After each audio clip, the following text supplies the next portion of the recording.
Ano, sarap.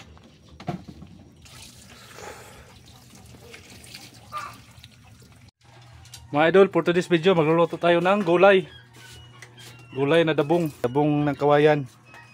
Kumulo na. Lagyan natin yung hipon. Yan.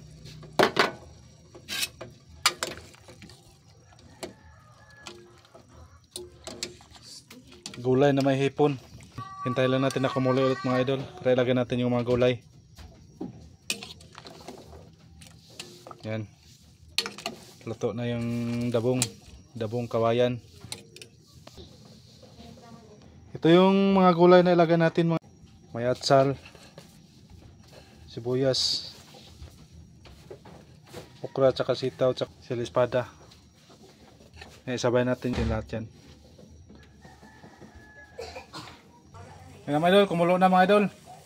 Pwede natin ilagay yung mga gulay. Ito. Halo na yung mga idol. Ilagay natin yan.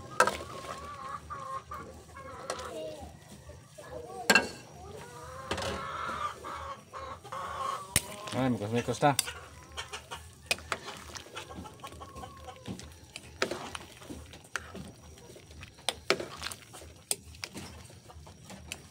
Wow. Hintayin na naman natin kumulo ulit.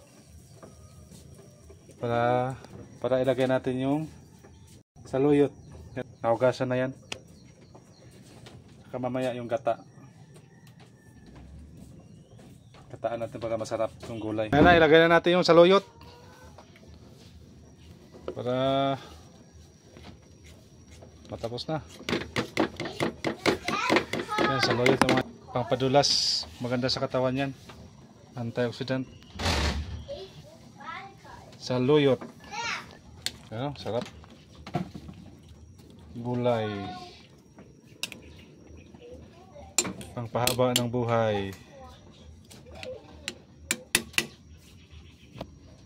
Saka hintayin na naman natin mga idol na kumulo mga idol. Paluto yung saluyot.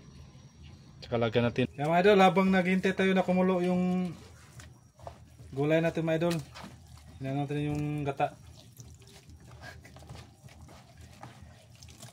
Imikos-mikos natin yung gata mga. Ito yung huli lagay natin. Pwede na yung gata. Lagyan na natin yung gata. Yan. Piso yan mga idol. Pwede yan sa bakbakan. Oh. Sarap niya kainin, madulas. Hindi na kailangang